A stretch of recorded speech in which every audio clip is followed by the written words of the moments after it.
Shalom everybody. Hey, Jerusalem Jane, just quickly jumping on to make this video because someone was a little bit worried about me. Those of you who have seen my social media updates this afternoon saw that all of a sudden I was finding myself in the midst of an ultra-Orthodox demonstration here in Jerusalem, and it got a little bit hectic. It's still going on. It calmed down a little bit. Some of the people left, but it's still happening. So I just wanted to quickly give an update.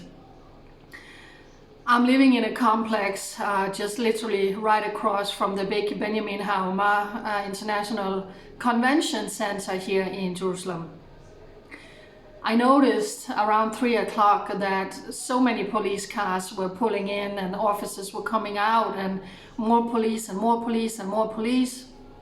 And then they started bringing in the horses, and I was like, okay, so something is going to happen, something is up tonight. I asked a couple of my friends and I said, do you know what's going on? Because there's a lot of police pulling in. All of a sudden I can hear someone is yelling. So I go out on my balcony and I can see someone of the ultra-Orthodox is yelling at police. And then I see some soldiers walking by with the kippas, and I can see these are religious soldiers.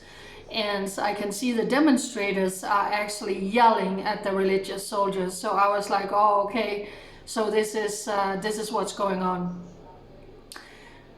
But I just stayed inside my apartment, and all of a sudden I can hear a lot more yelling. So I went out on my balcony. I had a clear view down, and I just made numerous videos, just filming, showing people saying, you know, traffic has been blocked here in downtown Jerusalem.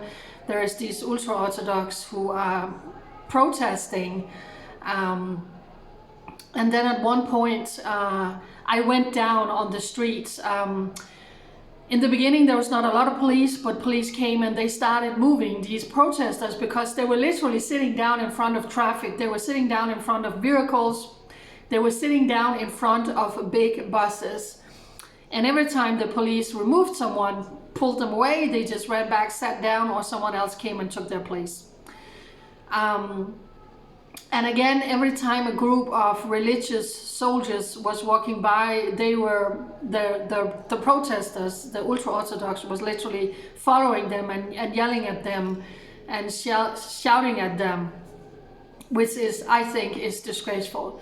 So there's a big debate here, and I don't want to get too much into that now, but as you know, I think it's 90% of the ultra-Orthodox, they are not serving in the army. And Israel is at war, and Israel is lacking thousands and thousands of soldiers. So draft orders has been sent out to these ultra-Orthodox. They have to report, they have to enlist, and they don't want to do that.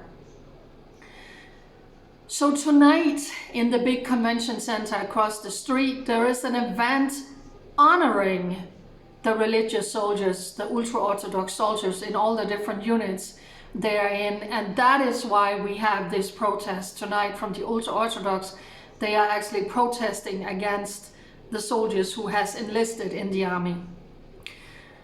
All of a sudden the police are coming out on horses, and I mean, these are not horses, these are massive. They are like a dragon, they are huge. And I stood down with my camera on the sidewalk, and all of a sudden, as you can see in some of my videos, these policemen, they had to clear traffic. They had to get these protesters off the street. Traffic was backing up. It was rush hour, backing up kilometers of each side, and all of a sudden these big police officers on the big horses are coming all around me. I literally had to jump for my life and jump up on this ledge so I was not down on ground floor. So I just made numerous videos that I shared out on my social media, and I could see some people were nervous because they were really close to me. But I want to say, yeah, was it a little scary? Yeah, it was. But at the same time, and they are still yelling, I can still hear them outside. But at the same time, I want to say kudos to the police for doing a good job, for trying to clear traffic. If you want to protest, go protest in an area that is over here, but don't, you know, disrupt traffic. But that's what they did. So the police brought in more border police, and they were trying to clear the roads. And I was just filming all of that. And I shared a lot of videos on my Telegram channel, and I cannot encourage you enough to follow my Telegram channel. The other day, was it 2 days ago, when I logged on my Facebook, another post of mine had been reported for fake news. It had been fact checked by some fact checker. It was inaccurate. And if I continued to do that, I would lose visibility. They would make sure that people are not allowed to see me. And that has been happening so many times. So maybe you're wondering, what did you share that they were saying was not right? I was sharing a post from the Israeli army about operation that they had done, and directly copied from the Israeli army, but I was fact checked that was not right. Are you serious? So I want to say to all of you who loves Israel and who follow especially my private Jane Keel Facebook, you are not allowed to see any of the things that I'm doing. On my big Israel One Nation page, where there is 223,000 followers, you are also really not allowed to see anything that I do, because I am so tremendously limited. It is not my fault. So again, if you want to get updates and news out of Israel, and I'm sharing so many things that doesn't go on Facebook, that doesn't go on Instagram, that doesn't go on YouTube. I love that you're following all my social media, but if you only follow me on Facebook, you are really, really missing out. So when I post this video, I will attach the link to my Telegram channel, which is just called Jerusalem Jane. Because I shared a lot of videos there today that I didn't share on my other media platform.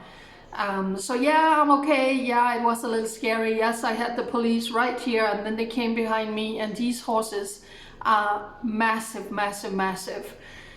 So I just want to say personally, thank you to every single ultra-Orthodox religious Jew who is serving in the Israeli military.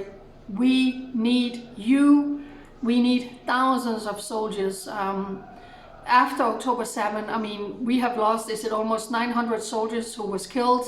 1,000, and what is it now? 15,000 soldiers who has been injured. And many soldiers are traumatized. They have been in war for non-stop for more than a year. So this country needs soldiers. We need a lot more soldiers. So I'm not Jewish, I'm not even Israeli, so I have to kind of stayed away a little bit not to touch that area, because it's very sensitive. But I do want to say this: when I see these religious Jews now walking down the streets, and the ultra-Orthodox are running behind them and yelling at them, shame, shame, and screaming at them, that makes me sad. That makes me very, very sad. So I'm okay. It was a little scary. It was a little dangerous. I think I said that in one of my videos. Whoa, this is dangerous. These horses are massive. But the police, they did what they had to do. So follow my Telegram channel, download the app called Telegram, and find me. It is the way forward, where there is no censorship that I really, really experience, especially on Facebook. So for such a time as this, we are standing with Israel, and we are looking forward to Thursday, where 3 hostages are going to be released. And on Saturday, 3 hostages are going to be released.